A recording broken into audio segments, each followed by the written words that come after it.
मेरी सतगुरु और सारिया। और ये बात सत्य है, संत की दुआ मिल गई तो इस भवसागर से और पार हो जाओगे। पता नहीं संत रूप में कब कौन क्या वरदान दे जाए। आइए एक बड़ी सुंदर बात याद आ गई।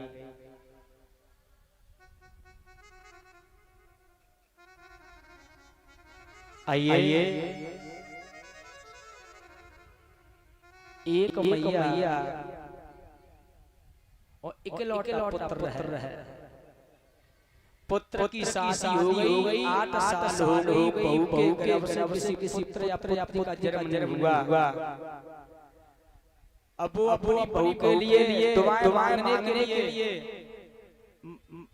मथुरा गई, वृंदावन गई, संतों के आश्रम गई, हर जगह गई, लेकिन संतान बहू के नहीं हुई।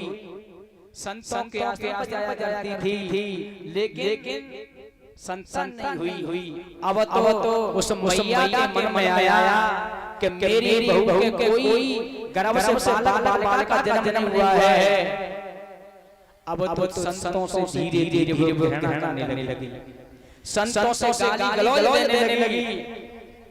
देखना माता, संतों की दुआएं, संतों का आशीर्वाद कहते नहीं है मूल बचन चाहे पर जाए फीका, संतो बचन पत्थर की का।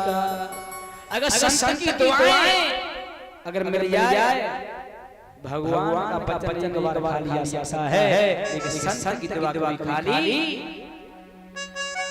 एक संत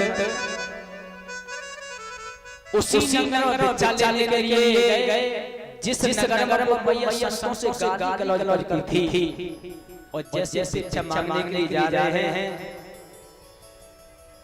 तो बाबा मैया को पहले ही घर मिल गया। मैया से बोले माता भिक्षा दे। जो इस संत की आवाज सुनी, एकदम से मैया निकली और कहने लगी पाखंडी ढोंगी, लट्टा अट्टा सा घूम रहा है, मैं तुझे भीख नहीं डालूंगी, भाग जा यहाँ से। चले आते हैं, यानी संतों का अपमान कर दिया, गाली गलौज कर दी। लेकिन संत लौट करके अपने आश्रम पर आए हैं। उन संत के 4 शिष्य थे। शिष्य बोले गुरुदेव उस नगरिया मत जाया करो, वो मैया आपसे कितनी गाली गलौज करती है। गुरु बोले कैसे से हो? मैं उस मैया से उस नगर में भिक्षा लेने के लिए जाता हूँ। जब मैं भिक्षा मांगता हूँ तो वो मुझे कुछ ना कुछ देती तो है, जब वो गाली क्यों ना हो। अरे कछु लेते तो नहीं है, वो कुछ मेरे से लेती तो नहीं है। अरे चाहे वो गाली देती है लेकिन देती तो है। से बोले गुरुजी उस नगर मत जाया करो, वो संतों का अपमान करती है। गुरुजी कहते शिष्य अरे वो मैया कछु ना कछु देती तो है। 2-4 दिन के बाद वो संत फिर गए हैं। उस समय वो सुबह का वक्त था। मैया जो मिट्टी का पोता होता है ना माता, पोतनी मिट्टी, उसमें जो सूती वस्त्र होता है तो हमारी माता है और उस पोते के कपड़े को मिट्टी में भिगो करके और चूल्हे पर लगाती हैं। वो वस्त्र था, उस वस्त्र से और चूल्हे पर पोता दे रही और तब तक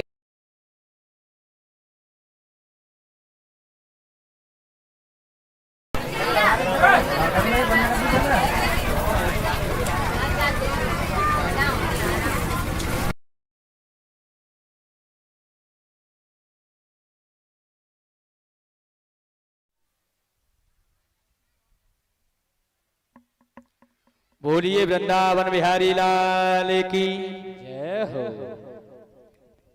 उधर तो वो मैया चूल्हे पर पोता लगा रही और इधर वो संत द्वार पर पहुंचे, फिर बोले माता भिक्षाम देही, मां मुझे भिक्षा डालो।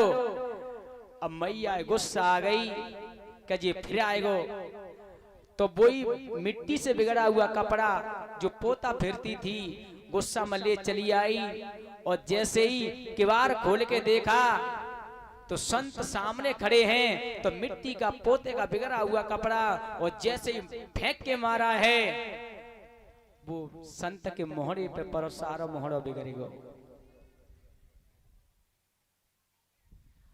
जब मुंह बिगड़ गया मिट्टी से, आज संत गदगद हो गए।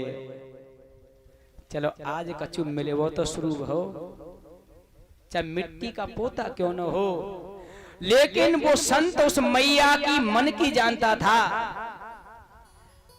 कि ये बचपन से इसके अंदर चिड़चिड़ापन नहीं है, इसकी बहू के गर्भ से किसी बालक का जन्म नहीं हुआ है, इसलिए चिड़चिड़ापन बन गया है। वो मन की व्यथा को संत समझते थे। तो एकदम संत बोले मां तूने मुझे में पोता फेंक करके मारा है, लेकिन मैं तुझे पोता के बदले जा मैं तुझे पोता देता हूं। इतना और वरदान देकर के संत वहां से चले गए। वक्त गुजरता गया, जब 2 महीने व्यतीत हो गए तो एक दिन बहू बोली सासू मां से कि माता जी मुझे ऐसा मालूम पड़ रहा है कि तुम्हारा वंश चलने वाला है। जब बहू के मुख से ये बात सुनी कि आपका वंश आने वाला है, अब तो एकदम से वो मैया एकदम से सोचने लगी कि उस संत जब मैंने फेंक करके पोता मारा, उस पोते के बदले मुझे पोता दे करके चला गया। मैया विचार करने लगी उस संत की दुआएं फली हैं। अब तो मैया के अंदर उसी दिन से भक्ति का और बीज उत्पन्न हो गया। एकदम से अश्रुओं की धारा निकली। जो संत मुझे पोता देने का वरदान दे करके चला गया, उस संत की मैंने कितनी बुराई की थी, आज अश्रुओं की धारा बह निकली। आज रोते हुए मैया चली है कि जो संत मुझे पोता दे के गया, मैं जा करके क्षमा मांगूंगी, प्रार्थना मांगूंगी चरणों को छू करके। आज रोती हुई मैया चली जा रही है और धीरे धीरे उसी आश्रम पर पहुंच गई जहां वो संत रहते थे। एकदम से पछाड़ खाके और जैसे ही दरबार में गिरी है, शिष्य कहते मैया यहां तुम कैसे आई हो? वो मैया कहती है मुझे क्षमा कर दो, गुरुजी कहाँ हैं? मैंने उनसे बहुत गाली गलौज कर दी। मैं चरण छू करके उनके चरण वंदना करूंगी, मैं क्षमा याचना करूंगी। शिष्य बोले मैया जिस दिन से तूने मट्टी का बिगड़ा हुआ और कपड़ा मुंह पे दिया है, उसी दिन से और गुरुजी इस आश्रम को छोड़ करके चले गए।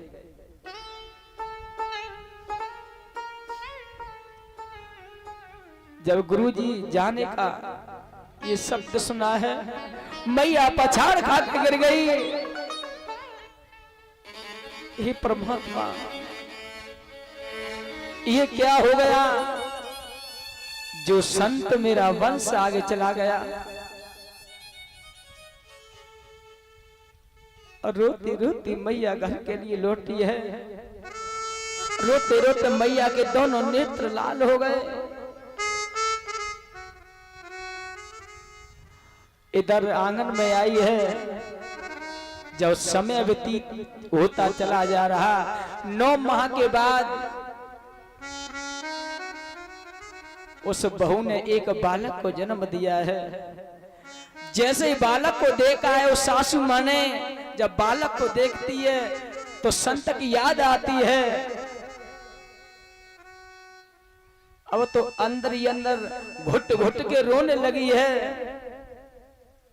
वो भी संत था, मैंने अपमान किया, लेकिन वो मुझे नाती दे करके चले गए। जब धीरे धीरे वो बालक हो गया, इधर वो संत विचार करने लगे कि चलो अब जाकर के ये देखूं कि भगवान ने मेरी प्रार्थना सुनी है या नहीं सुनी। भ्रमण करते करते वही संत घूमते घूमते बाई मैया के द्वार पर आए और एकदम से आवाज लगाई, माताम विछाम देही। जो ही मैया ने पुरानी आवाज वही सुनी है तो एकदम से दौड़ी है, किवाड़ खोल के देखा तो वही संत दिखाई दिए हैं। चरणों में गिर गई, प्रभु मुझे क्षमा कर दो। संत आंखों में आंसू भर करके बोले, मैया मुझे उस भगवान रूपी प्रसाद के दर्शन करा दे जो कि मैंने भगवान से प्रार्थना करके मैं तुझे वचन दे करके गया था। मेरी प्रार्थना मेरी भगवान ने सुनी या नहीं सुनी। जब सासू मां ने बहू से कही, बहू गोदी में बालक को लेकर के आई है। संत ने जैसे ही देखा है तो संत के आंखों से अश्रुओं की धारा बहने निकली कि बारे ईश्वर, तूने मेरी प्रार्थना स्वीकार कर ली। गोदी में बालक को लिया है। संत गदगद हो गए, एकदम से कहते हैं, हे ईश्वर, हे परमात्मा, आज तूने मेरी लज्जा रख ली। बालक को मैया को दिया है। संत कहने लगे, मां अब मैं चलता हूं। मैया बोली, नहीं गुरुजी, मैं आपको ऐसे नहीं जाने दूंगी। मैंने आपका बहुत बड़ा अपमान किया था, मेरे आंगन में भोजन कर लो। संत बोले, मां मैं भोजन नहीं करता, हाँ कछु देना चाहते तो मेरी झोली में डाल दे। मैया कुछ सामग्री लेकर के आई, जैसी झोली में डाली है, आज उस दक्षिणा के बदले आज संत भी बदले में कुछ देते हैं। और दिया क्या, जो मिट्टी से बिगड़ा हुआ कपड़ा था संत ने फेंका नहीं। संत तो संत होते हैं। आगे लगी आकाश में और झरझर गिरे अंगार, जो न होते संत जन तो जल जाते संसार।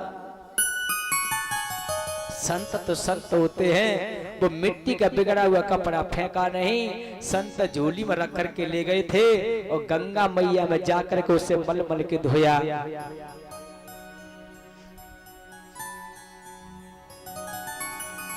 सूती वस्त्र था और झोली में से निकाला और उस कपड़े में से फाड़ फाड़ करके जंजीर बना करके और बाती बना करके उस मैया के हाथ में रख दी और कहा कि मैया, इसमें घी डाल करके और जो मेरी बाती बनाई है और घी डाल करके भगवान के चरणों में जहाँ तू पूजा करती है वहां जला करके दीपक बना करके जला देना, यही मेरी आशा है। क्या कोई इतना परित्याग कर सकता है?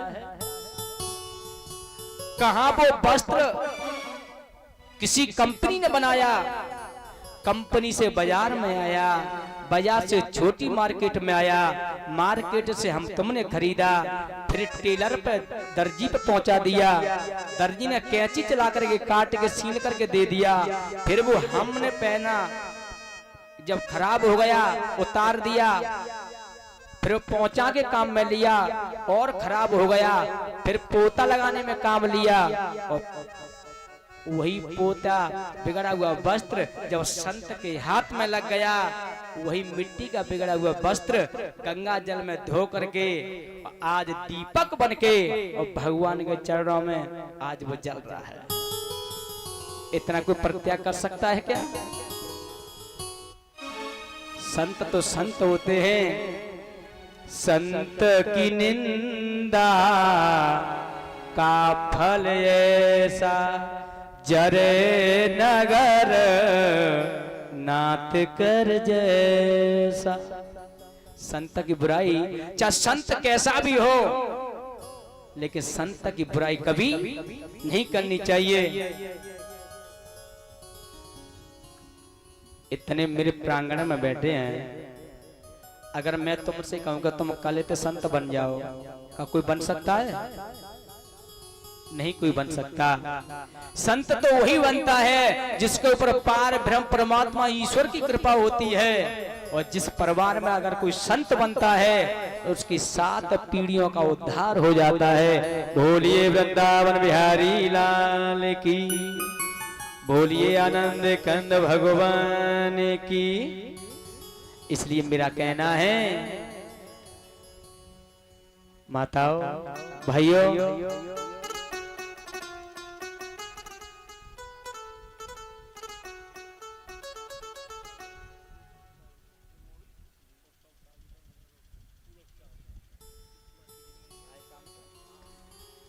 बोलिए गोविंद भगवान की जय हो। जो हमारे परिचित महाराज जी बने हैं सुरेश चंद्र कुशवाहा जी, इन्हीं के यहाँ आज शाम को जितनी हमारी बहनों ने कलश भरे हैं, चाहे वो पूट की हो चाहे नीवरी की या पूटपुरा की, सभी कलश वाली बहनों का निमंत्रण है आज शाम का। और जितने भी हमारे साधु संत बाहर से आए हुए हैं उनका भी भोजन प्रसादी का निमंत्रण है, और व्यास मंडल सभी का निमंत्रण है। बोलिए वृंदावन बिहारी लाल की जय हो। जय जय श्री राधे। और हाँ, जो शिव मंदिर पर कथा चल रही है, जितनी बहनों ने वहां कलश भरे हैं उन बहनों का और जितने भी साधु संत हैं उनका भी और सभी व्यास मंडल का सभी का निमंत्रण है। जो हमारे सुरेश चाचा जी जो परिचित बने हैं उनके यहाँ बोलिए गोविंद भगवान की जय हो। जय जय श्री राधे। बोलिए गोविंद भगवान की। आइए 1 मिनट भगवान का संकीर्तन। बोली वृंदावन बिहारी लाल की जय हो। सभी मिलकर के भगवान का संकीर्तन। बोलिए गोविंद भगवान की जय हो।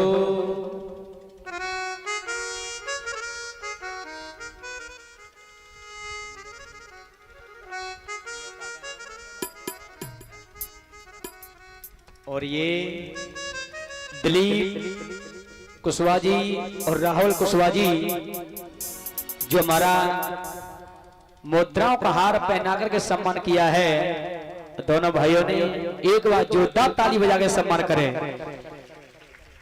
मैं तो परमात्मा से यही प्रार्थना करता हूँ, हे दीन को दयाला, हे पार ब्रह्म परमात्मा, हे ईश्वर, ऐसे बच्चों के सदा भविष्य उज्जवल बना रहे, ऐसे भक्तों का घर आंगन में सदा खुशियों का माहौल बना रहे, यही मेरी प्रार्थना है। बोलिए गोविंद भगवान की। आइए 1 मिनट सभी मिलकर के और सभी बोलेंगे श्याम की नैना कजरारे।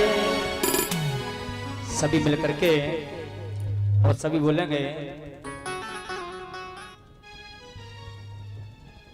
बोलिए आनंद कंद भगवान की। आइए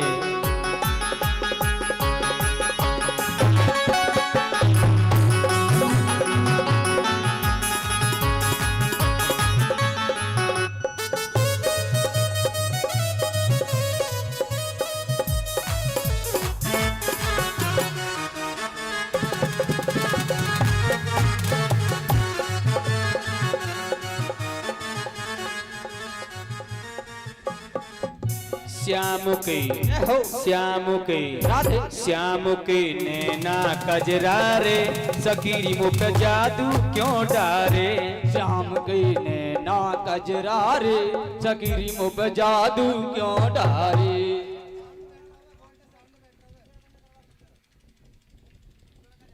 ये कूलर थोड़ी देर के लिए बंद कर दे, लाइट पूर्ति नहीं हो पा नहीं रही है।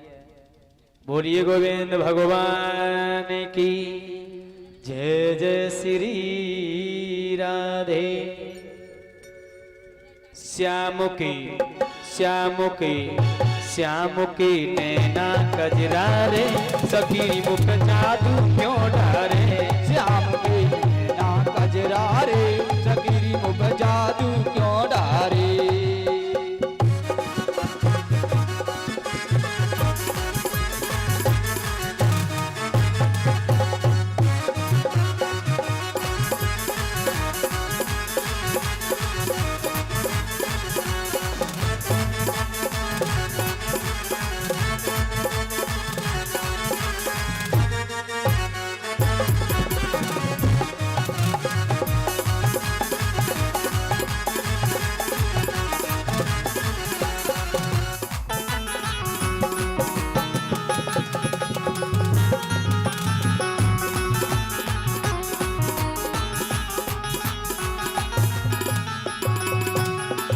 बलिहारी जाऊं मैं तो तेरी अदा पे बलिहारी जाऊं मैं तो तेरी अदा पे बलिहारी जाऊं मैं तो तेरी अदा पे बलिहारी जाऊं मैं तो तेरी अदा पे और मुकट सिरी बांकी छटा पे और मुकट सिरी बांकी छटा पे और मुकट सिरी बांकी छटा पे और मुकट सिरी बांकी छटा पे। श्याम के नैना मतवारे सकीरी मुख जादू क्यों डारे श्याम के नैना कजरा रे सकीरी मुख जादू क्यों डारे।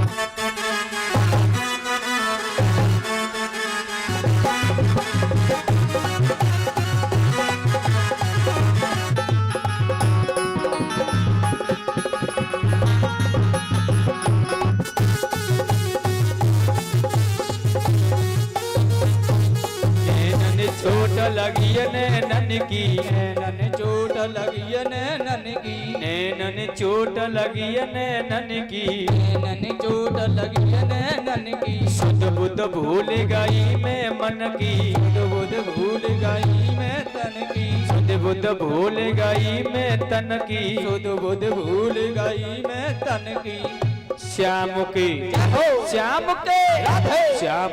नैना कजरा रे सकीरी मुख जादू क्यों डारे श्याम के नैना कजरा रे सकीरी मुख जादू क्यों डारे।